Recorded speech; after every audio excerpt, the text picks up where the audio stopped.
Puji syukur selalu kita ucapkan kepada Allah Subhanahu wa Ta'ala, karena atas rahmat dan karunia-Nya kita bisa berkumpul di sini dalam keadaan sehat walafiat. Kali ini izinkanlah saya memberikan sepatah dua patah kata tentang jangan menjadi orang yang pemarah. Rasulullah Shallallahu Alaihi Wasallam dalam sebuah hadis berkata, Allah tidak menerima amal kecuali dilakukan dengan ikhlas untuk mencari ridha Allah semata. Semua orang pasti pernah marah. Ada saja hal-hal yang terkadang membuat dada kita membara, urat syaraf kita menegang, bahkan wajah kita memerah. Dan kita harus akui, marah sekali menimbulkan perbuatan yang diharamkan. Seperti misalnya ketika marah, teman-teman akan memukul atau melempar sesuatu, atau bahkan menyiksa atau menyakiti orang. Dan dalam keadaan marah, teman-teman bisa mengeluarkan perkataan-perkataan yang buruk. Misalnya menuduh orang, mencaci maki orang, berkata-kata kotor, atau bentuk kezaliman yang lainnya.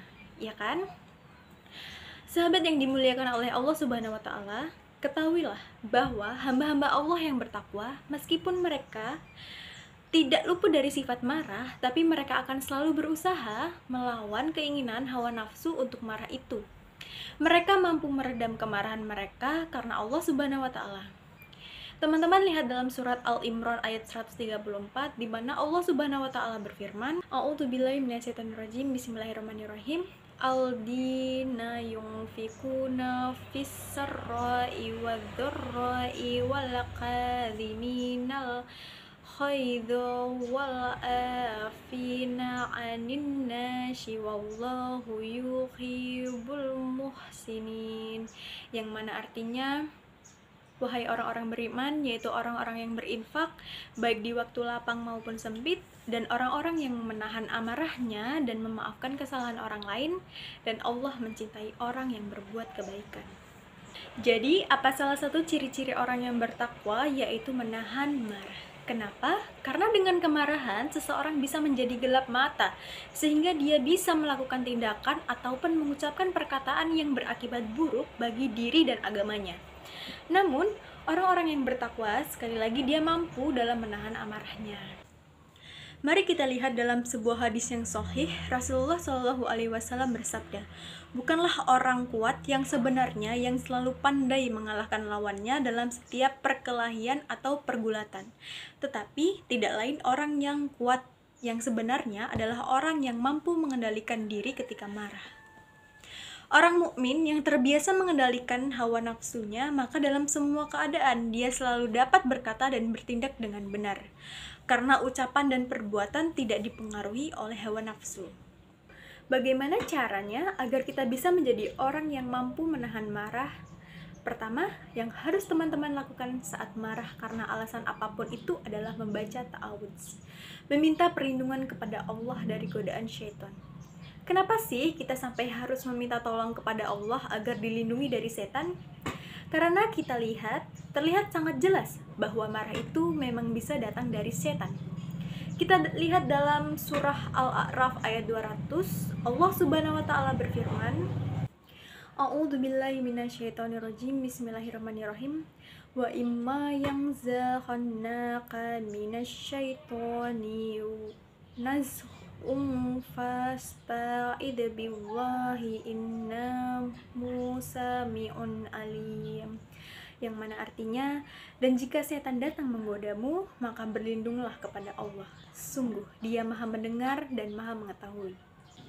Atau kita lihat dalam hadis yang lain, hadis riwayat Bukhari, Sulaiman pernah berkata, pada suatu hari aku duduk bersama Nabi Muhammad SAW, sedang ada dua orang laki-laki sedang mengeluarkan kata-kata kotor satu dan lainnya.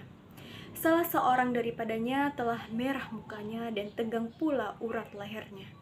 Lalu Rasulullah SAW bersabda, sesungguhnya aku tahu satu perkataan yang sekiranya dibaca tentu ia hilang rasa marah jika ia mau membacanya, yaitu kalimat A'udzubillahi minasyaitonirrajim. Maka saya hilang kemarahan yang dialaminya. Begitu pula kita lihat ada hadis dari Abu Hurairah disebutkan, jika seseorang dalam keadaan marah lantas mengucapkan ta'awudz, aku meminta perlindungan kepada Allah, maka redamlah amarahnya. Jadi, kalau teman-teman dalam kondisi yang sangat marah, ingat bahwa itu adalah godaan syaitan yang terkutuk. Maka bacalah A'udzubillahi minasyaitonirrajim. Aku berlindung kepada Allah dari gangguan syaitan yang terkutuk. Mudah-mudahan dengan begitu bisa menjadi peredam amarah kita. Berikutnya, ketika teman-teman dalam kondisi yang sangat marah, apa yang harus teman-teman lakukan? Maka teman-teman diam. Kenapa? Karena sekali lagi kita tahu kalau orang yang sedang marah, maka keluarlah biasanya dari kata-katanya kata-kata yang kotor, yang keji, yang melaknat, yang mencaci maki, kata-kata yang menyelekit, menyakitkan hati orang lain, dan dampak negatifnya itu besar kalau dalam keadaan marah kita mengeluarkan kata-kata yang tidak bisa kita kontrol. Mungkin nantinya kita akan merasa menyesal ketika amarah kita hilang, ketika kita mengeluarkan kata-kata buruk pada saat marah. Nah, kalau kita diam, maka semua keburukan itu akan hilang. Mari kita lihat dalam hadis yang diriwayatkan oleh Imam Ahmad. Jika di antara salah seorang dari antara kalian marah, maka diamlah. Tuh susah nggak tuh teman-teman, dalam keadaan marah kita mampu mengeluarkan sumpah serapah kata-kata kotor tapi kita tahan dengan diam. Ternyata ini adalah anjuran dari Rasulullah SAW. Kemudian yang ketiga, kalau teman-teman marah, maka apa yang harus teman-teman lakukan? Yaitu berganti posisi. Dari Abu Zaud, Nabi Muhammad SAW bersabda, bila salah satu di antara kalian marah saat berdiri, maka duduklah. Namun jika tidak lenyap, maka berbaringlah. Jadi berganti posisi yang lebih rendah ketika marah sekali dalam keadaan berdiri, teman-teman coba untuk duduk. Kalau duduk teman-teman masih marah, cobalah berbaring, sehingga kita tidak punya kekuatan yang besar untuk misalnya menghancurkan segala sesuatu dengan kekuatan tangan kita. Misalnya ada kita berubah posisi seperti itu untuk menenangkan diri kita sendiri. Berikutnya yang keempat, ketika teman-teman marah, apa yang harus teman-teman lakukan? Yaitu mengambil air wudhu. Dari hadis riwayat Abu Dawud, Rasulullah SAW bersabda, sesungguhnya amarah itu dari setan, dari syaitan, dan syaitan pun diciptakan dari api. Dan api akan dipadamkan dengan air. Maka apabila salah seorang dari kalian marah, maka hendaklah berwudu. Jadi teman-teman, kalau dalam kondisi marah yang udah nggak kekontrol lagi nih amarahnya, coba cepat-cepat pergi untuk membasuh tangan, membasuh wajah, dan anggota-anggota tubuh lainnya dengan air agar mereda kemarahan itu, cepat-cepatlah berwudu. Dan yang terakhir, ketika teman-teman dalam kondisi marah, maka ingat wasiat dari Nabi Muhammad SAW. Ingat janji beliau, apa pesan beliau ketika ada seseorang yang meminta nasihat kepada Rasulullah SAW? Ya Rasul, berikanlah aku nasihat. Maka apa kata Rasul? La takdob, jangan engkau marah. Kemudian laki-laki itu bertanya lagi pada Rasul, diulangnya lagi permintaannya, berikanlah aku wasiat, wahai Rasulullah. Maka kata Rasulullah sama, la takdob, janganlah engkau marah, dalam hadis riwayat Bukhari. Jadi ingat wasiat Nabi bahwa Nabi menginginkan kita untuk janganlah engkau marah, janganlah engkau marah. Atau kita lihat dalam hadis yang lain dari Mu'az radhiyallahu anhu, Rasulullah SAW bersabda, barang siapa menahan amarahnya padahal dia mampu meluapkannya, dia mampu kok berkata-kata kotor, berkata-kata menyakiti hati orang lain. Barang siapa menahan amarahnya padahal dia mampu untuk meluapkannya, Allah akan memanggilnya di hadapan para makhluk pada hari kiamat untuk memberikannya pilihan bidadari yang dia inginkan. Ini hadis riwayat Abu Dawud dan Ibnu Majah, teman-teman sekalian. Jadi lihat bagaimana apresiasi Allah Subhanahu wa Ta'ala untuk orang-orang yang mampu menahan amarahnya. Karena tidak mudah kita dalam kondisi sangat marah untuk kita meredam amarah itu. Tidak mudah, maka Allah berikan apresiasi yang sangat besar, yaitu di hari kiamat nanti Allah akan berikan pilihan bidadari yang dia inginkan. Kemudian kita lihat dari hadis yang lain, teman-teman sekalian, dari Abu Dawud. Ia berkata, Rasulullah, tunjukkanlah kepadaku satu amalan yang dapat masukkan aku menuju ke surga Allah. Maka Rasul menjawab, la takdob walakal jannah, jangan engkau marah, maka bagimu surga. Jadi kalau mau masuk surga, salah satunya adalah jangan marah, jangan menjadi orang yang pemarah. Mari kita lihat teman-teman sekalian, bahwa ternyata ada juga saat-saat kita boleh marah. Kalau kita lihat dalam kitab Ihya Ulumuddin karya Imam Al-Ghazali, beliau membagi marah itu menjadi 3. Jadi ada marah yang diperbolehkan ternyata, ada marah yang tercela seperti yang tadi kita sebutkan, dan ada juga marah yang diperbolehkan.